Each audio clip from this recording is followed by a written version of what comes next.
रहा है कि अपना क्षेत्र छोड़कर आखिर काराकाट क्षेत्र में ही कुछ चुनाव लड़ रहे हैं, वो भी निर्दलीय, अपने गांव भी तो लड़ सकते हैं। ए भैया, हमनी के यहाँ एगो बात कहल जाला कि घरे वाला पूछत नहीं खन बाड़न और जा तनी बहरे प्राइम मिनिस्टर बने खातिर, ठीक बा। तो घर वाले जब नहीं पूछते हैं ना तो आदमी बाहर जाकर रौब दिखाता है। हिम्मत है तो अपने क्षेत्र से जाएं और निर्दल लड़ें और देखें कि जीत किसकी होती है। अगर पवन सिंह को यहाँ से चुनाव लड़ना है तो मेरा निवेदन रहेगा उनसे कि सारे अश्लील गानों को डिलीट कर दें, उसके बाद इस क्षेत्र में आएं, यहाँ मकान बनाएं और फिर यहाँ से चुनाव लड़ें, ताकि क्षेत्र की जनता उनके साथ रह पाए और फिर उनके सहयोग से आगे बढ़ने का प्रयास कर सकें। नमस्कार दोस्तों, मेरा नाम है अमित कुशवाहा और आप देख रहे हो खबर तक। काराकाट का लोकसभा का सीट यानी कि महत्वपूर्ण हो चुका है, क्योंकि अब की बार एक ऐसे प्रत्याशी आ रहे हैं निर्दलीय कि आप सोचने पर मजबूर हो जाइएगा कि काराकाट का लोकसभा का क्षेत्र आखिर काराकाट में कौन सा प्रत्याशी आकर काराकाट का विकास का गंगा बहाएगा। अब जो तस्वीर देख रहे हैं, हर घर शिक्षा और हर घर रोजगार, बदलेगा सरकार और बदलेगा बिहार। मनीष कुमार सिंह अभी हमारे साथ निर्दलीय प्रत्याशी यानी काराकाट के क्षेत्र से आ रहे हैं और लोगों का भरोसा है कि अगर मनीष कुमार सिंह आ रहे हैं तो काराकाट का क्षेत्र का विकास होगा और काराकाट के क्षेत्र में विकास का गंगा बहेगा। तमाम चीज़ों मुद्दे पर हम बात करेंगे। सर, चैनल में बहुत बहुत स्वागत है। आपका भी बहुत बहुत स्वागत है। सर, राजनीति में आने का मकसद क्या है? पहला मकसद क्या है? राजनीति में आने का मेरा मकसद बदलाव का है। बदलाव जी, आपने बिल्कुल सही सुना और बिल्कुल सही कहा। बदलाव यानी यहाँ की व्यवस्था का, बदलाव यानी यहाँ की शिक्षा का, बदलाव यानी बेरोजगारी से रोजगार तक बढ़ने का, बदलाव यानी कि जो लोग अभी पिछड़े हैं, जो लोग समाज में पिछड़ गए हैं किसी भी वजह से, उनका हाथ पकड़कर उनको समाज के साथ लाने का। जैसा कि सर हम बताते चले कि काराकाट के क्षेत्र में यानी कि अन्य प्रत्याशी आ रहे हैं। बात करें कि भोजपुरी के कलाकार पवन सिंह भी आ रहे हैं और जो तस्वीर देख रहे हैं यानी कि मनीष कुमार सिंह जी का है, जो कि काराकाट का क्षेत्र कर रहे हैं, लोग कर रहे हैं कि अब की बार मनीष कुमार जी को साथ समर्थन में यानी कि काराकाट के लोग कर रहे हैं। बाकी सर, इस चुनावी क्षेत्रों को किस नज़र से देख रहे हैं काराकाट लोकसभा के क्षेत्र में, क्योंकि आ रहे हैं पवन सिंह, क्या कहिएगा? देखिए, ये जो मिट्टी है ये मेरी मातृभूमि है। मैं काराकाट क्षेत्र से आता हूँ। बसगतिया मेरी मातृभूमि है और चवरिया मेरा दादा गांव है।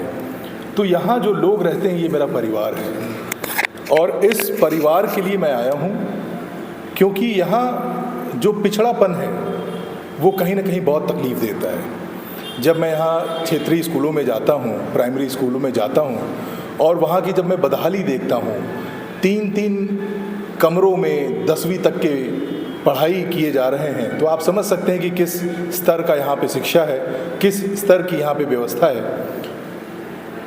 ये जो काराकाट पिछड़ गया है, जिसको मैं बोलूँ अगर विधानसभा वार में आपको बताऊँ, नोखा,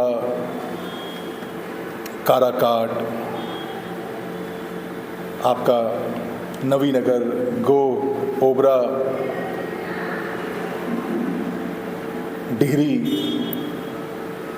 इन जगहों की व्यवस्थाएं हमारे देश के कई राज्यों से बहुत पीछे हैं। काराकाट के क्षेत्र में यानी कि आप तो मनीष कुमार क्षेत्र निर्दलीय लड़ रहे हैं, पवन सिंह का आमना सामना होने वाला है, किस नज़र से देखते हैं? देखिए, पवन सिंह का कोई दोष नहीं है। पवन सिंह एक कलाकार हैं। शौक हुआ कि भाई चुनाव लड़ लेते हैं, एक्स पे ट्वीट कर दिया कि भाई चुनाव लड़ना चाहते हैं। युवाओं के पसंदीदा हैं और होने भी चाहिए, क्योंकि वो एक गायक हैं। लेकिन जो उनकी गायकी है उससे मुझे बहुत ऐतराज़ है। उनकी गायकी बहुत ही निम्न स्तरीय है। उनके जो गीत हैं, आप वो परिवार के साथ नहीं बैठ के सुन सकते, आप अपनी बहनों के साथ नहीं बन के सुन सकते, आप अपनी बेटियों के साथ बैठ के नहीं सुन सकते। तो जब हम उनकी गायकी नहीं सुन सकते तो हम उनको क्यों सुनना चाहेंगे? और सवाल तो करेंगे कि हम तो देवी गाना भी गाते हैं, छठ भी गाते हैं और जो सावन में शंकर भगवान का भजन आता है वो भी गाते हैं, तो वो सुनिए, अश्लील शब्द क्यों सुन रहे हैं? अश्लील शब्द परोस क्यों रहे हैं, क्यों सुनने को मजबूर कर रहे हैं? अगर पवन सिंह को यहाँ से चुनाव लड़ना है तो मेरा निवेदन रहेगा उनसे कि सारे अश्लील गानों को डिलीट कर दें, उसके बाद इस क्षेत्र में आएँ, यहाँ मकान बनाएं और फिर यहाँ से चुनाव लड़ें, ताकि क्षेत्र की जनता उनके साथ रह पाए और फिर उनके सहयोग से आगे बढ़ने का प्रयास कर सकें। आपको नहीं लग रहा है कि अपना क्षेत्र छोड़कर आखिर काराकाट क्षेत्र में ही कुछ चुनाव लड़ रहे हैं, वो भी निर्दलीय, अपने गांव भी तो लड़ सकते हैं? ए भैया, हमनी के यहाँ एगो बात कहल जाला कि घरे वाला पूछत नहीं खन बाड़न और जा तनी बहरे प्राइम मिनिस्टर बने खातिर, ठीक बा? तो घर वाले जब नहीं पूछते हैं ना तो आदमी बाहर जाकर रौब दिखाता है। हिम्मत है तो अपने क्षेत्र से जाएं और निर्दल लड़ें और देखें कि जीत किसकी होती है। अगर लग रहा है कि अगर ऐसे अगर नेता आते हैं जो अगर काराकाट क्षेत्र में, तो काराकाट के युवा और छोटे बच्चों का भविष्य खराब हो सकता है। बिल्कुल हो सकता है, बिल्कुल 101% भविष्य खराब हो सकता है। क्यों? क्योंकि उनको गायकी के बारे में तो मालूम है, एजुकेशन व्यवस्था कैसे ठीक की जाएगी, रोजगार की व्यवस्था कैसे ठीक की जाएगी, यहाँ के जो पीड़ित वर्ग हैं, यहाँ के जो समस्याएं हैं, उनको कैसे ठीक करेंगे। सिर्फ गाने से पेट नहीं भरेगा, आपको ये व्यवस्थाएं करनी होंगी और यही इस क्षेत्र की मांग है कि यहाँ पे बदलाव हो और जो लोग पिछड़ गए हैं उनको मेन स्ट्रीम में लेके आया जाए। इनको धरातल पे सबके साथ लेके आने की सबसे बड़ी ज़रूरत है। सर, जैसे कि काराकाट क्षेत्र के लोग कह रहे हैं कि राजनीतिक समीकरण और जातीय समीकरण पर चुनाव होने वाला है, बाकी यहाँ का जातीय समीकरण क्या कह रहा है कि आपको किस तरह से समर्थन मिल रहा है? देखिए, जात पात की राजनीति से मैं थोड़ा दूर रहता हूँ।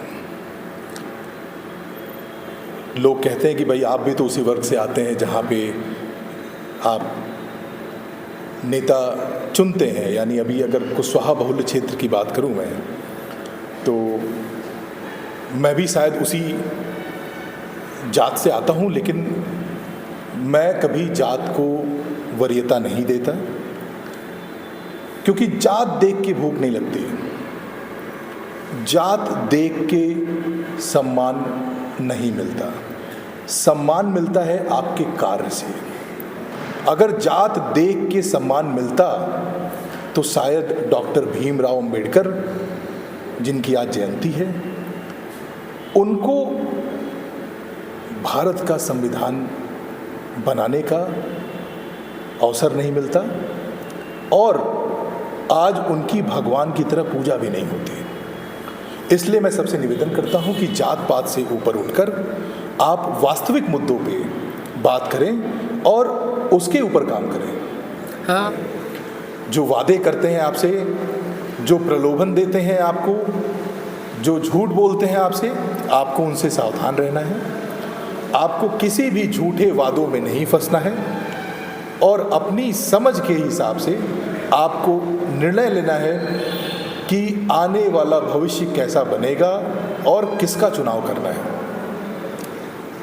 बाकी आप देख रहे थे मनीष कुमार सिंह जी का इंटरव्यू था और निर्दलीय काराकाट लोकसभा क्षेत्र से चुनाव लड़ रहे हैं। बाकी आपके ऊपर डिपेंड करता है कि अपने बच्चे को भविष्य संवारना है कि बच्चे का भविष्य गंवाना है कि फैक्ट्री में विदा करना है। बस एक बार मौका दीजिए, हर घर शिक्षा, हर घर रोजगार मिलेगा।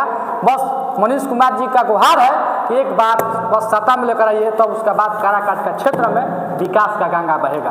बाकी मनीष कुमार सिंह जी के बारे में आप विकास होते हैं और इनके चुनावी क्षेत्र के बारे में आप विकास होते हैं, कमेंट में जरूर बताइएगा।